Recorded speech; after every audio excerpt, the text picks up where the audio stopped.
avant de communiquer, il faut éco-concevoir et ça va être le sujet de ma présentation. Et ça rebondit aussi par rapport à la question que j'ai trouvée intéressante sur la culture de l'évaluation des démarches, en fait, qui est assez présente dans le domaine du commerce équitable. Et c'est vrai que nous, on se pose souvent, c'est quelle est la plus-value environnementale réelle de toutes les démarches. Et donc, c'est ce qu'on essaye actuellement d'insuffler dans les filières agroalimentaires. C'est à la fois cet engagement vers la performance environnementale, mais aussi cette transparence. Et donc, c'est aussi, au final, contribuer à la confiance et pouvoir s'assurer que ces démarches sont aussi robustes et efficaces que possible. Et donc pour ça, on a donc développé un dispositif qu'on appelle GreenGo, donc vers la performance environnementale des filières et des produits alimentaires. Donc l'ADEME accompagne les acteurs professionnels dans ces travaux. Donc je trouvais que c'était intéressant de remettre un petit peu en perspective comment on est arrivé à ce dispositif. C'est vrai que Philippe l'a mentionné, donc c'est vrai que 2009 ça a été vraiment un temps fort en termes de politique publique avec le Grenelle. Donc la volonté de construire des références, de la connaissance, notamment sur les analyses de cycle de vie. Donc on a construit des bases de données. Donc maintenant on est capable de connaître quel est l'impact moyen d'un kilo de pommes en France, dans d'autres pays. Et donc on a vraiment une base de connaissances qui s'est fortement étoffée ces 10 dernières années. Donc on a en France la base de données qui s'appelle Agribalise qui fournit toutes ces références donc, selon les bonnes pratiques d'analyse de cycle de vie. On a d'autres initiatives similaires à l'échelle européenne ou internationale qui complètent nos données.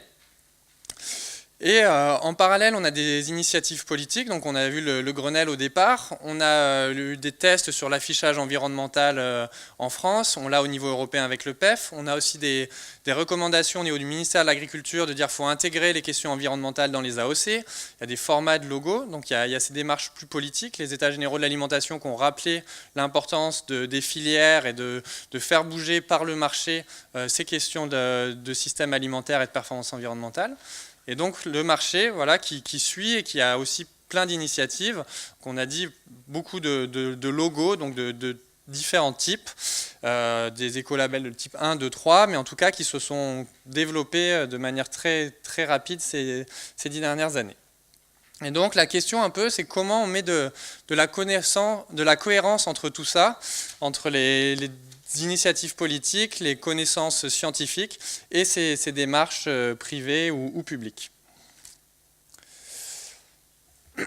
Donc le dispositif GreenGo, son objectif c'est d'accompagner la prise en main des acteurs économiques de ces questions, de ces outils. Donc on est vraiment sur un dispositif où on réfléchit donc sur l'approche, c'est pas l'approche site, c'est vraiment l'approche produit. Donc c'est comment mettre sur le marché à disposition du consommateur un produit avec moins d'impact environnemental.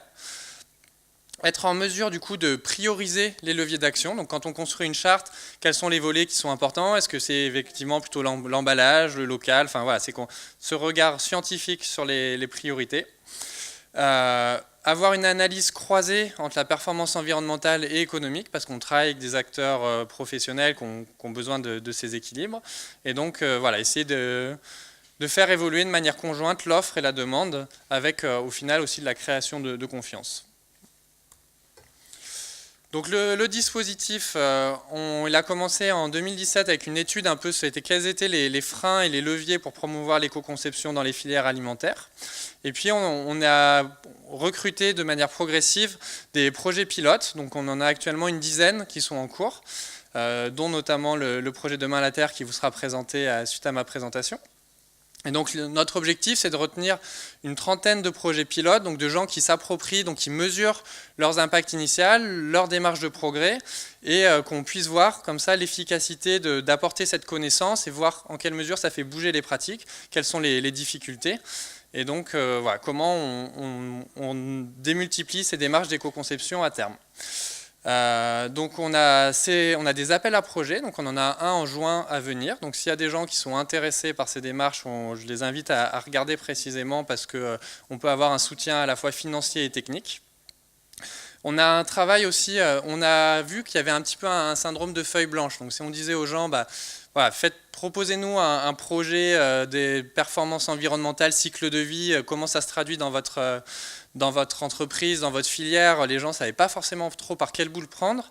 Et du coup, on a développé un MOOC, donc je vais revenir dessus, mais pour aider les entreprises à avancer. Donc on a tous ces dispositifs de formation et d'accompagnement qu'on essaye de structurer pour avancer. Donc les opérations pilotes, c'est celles qui sont démarrées actuellement. Donc on a à la fois des relativement gros acteurs. Donc on travaille avec Casino qui réfléchit à l'évolution de sa marque de distributeur et le choix, les critères auprès de ses fournisseurs. On a des coopératives d'aussi, on a donc Demain la Terre qui est une structure plus petite. Voilà, donc mais à chaque fois, c'est quand même la même logique, c'est un diagnostic initial, identifier les leviers de progrès, voir quelle est la faisabilité économique, environnementale autour de ces leviers, et après mettre en marche une démarche de communication. Donc l'idée c'est de travailler les outils structurants de la performance environnementale. Donc on travaille beaucoup sur les questions de cahier des charges, de chartes, voilà, tout ce qui structure les pratiques. L'idée c'est pas d'aller à une échelle individuelle parce que c'est bien trop coûteux en énergie, en temps, donc c'est vraiment de travailler sur ces outils collectifs. D'avoir des ateliers de créativité, on est dans des démarches assez participatives où l'idée c'est de créer aussi des dynamiques collectives, donc plutôt que ça soit juste dans une entreprise l'équipe emballage qui travaille l'emballage, le fait de savoir que sur tous les maillons de la chaîne, les gens réfléchissent à qu'est-ce qui peut être mis en place, ça crée des dynamiques vraiment intéressantes aussi en termes de ressources humaines voilà, donc chacun travaille à son échelle sur comment faire évoluer le produit. On a des approches aussi autour de jeux sérieux qui sont développés notamment dans la viticulture. Et puis voilà, le choix des fournisseurs. Donc l'appel à projet en juin 2018 on aura pour but de faire émerger 25 projets d'éco-conception ambitieux. Donc on travaille sur des régions un peu de manière prioritaire. Donc il y en a 4 régions en France qui sont positionnées. C'est Occitanie, donc elle en fait partie, Bretagne, Grand Est et Bourgogne-Franche-Comté. Donc l'idée c'est aussi de créer un peu des collectifs d'acteurs qu'on va se faire se rencontrer pour voir face à quelles difficultés ils peuvent être confrontés et quelles solutions ils trouvent pour apporter. Donc c'est le rôle d'animation aussi de l'ADEME. Voilà, donc il n'y a pas besoin d'avoir des gens qui soient déjà très engagés sur la performance, mais on veut des gens qui aient envie d'y aller et qu'on aide dans le chemin. Donc c'est vraiment une démarche de progrès.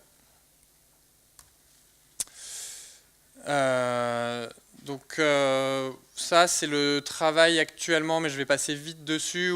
En gros, on accompagne actuellement des entreprises qui sont un peu immatures aussi pour créer donc c'est Gringo Structuration, c'est comment ils peuvent répondre à l'appel d'offres et créer un peu une feuille de route sur un projet d'éco-conception. Donc il y a des relais dans les 4 régions pilotes, ce que j'ai évoqué, donc vous pourrez les retrouver si jamais vous voulez les contacts.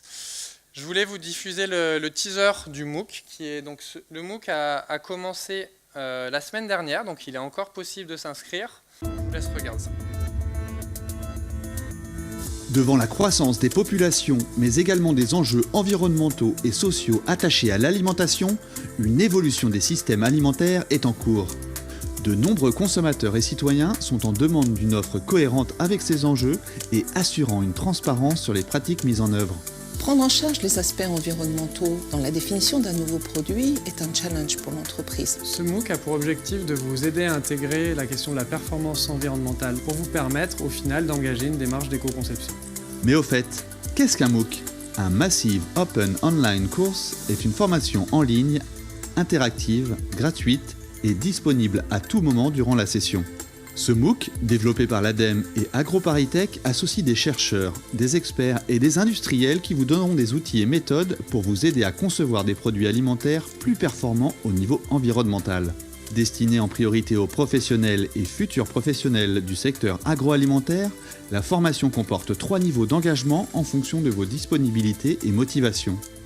Elle vous permettra également de proposer votre projet avec à la clé un appui technique et financier de l'ADEME pour les meilleurs. Pour suivre ce MOOC, comptez 1h30 à 3h de travail par semaine durant 4 semaines. Inscrivez-vous vite sur funmook.fr.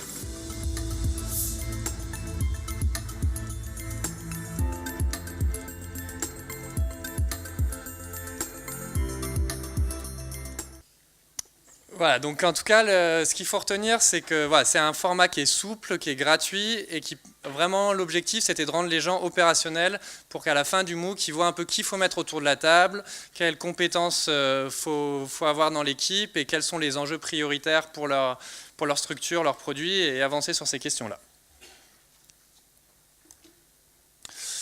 J'arrive à la conclusion de ma présentation. Du coup, voilà, c'est un peu un appel aussi aux entreprises. Donc là, on est en phase de recrutement, on veut vraiment accumuler la connaissance sur cette appropriation et comment est-ce qu'avec ces démarches, on arrive à faire progresser les filières. Donc, un peu, quel peut être votre projet d'éco-conception, si vous pouvez en avoir un.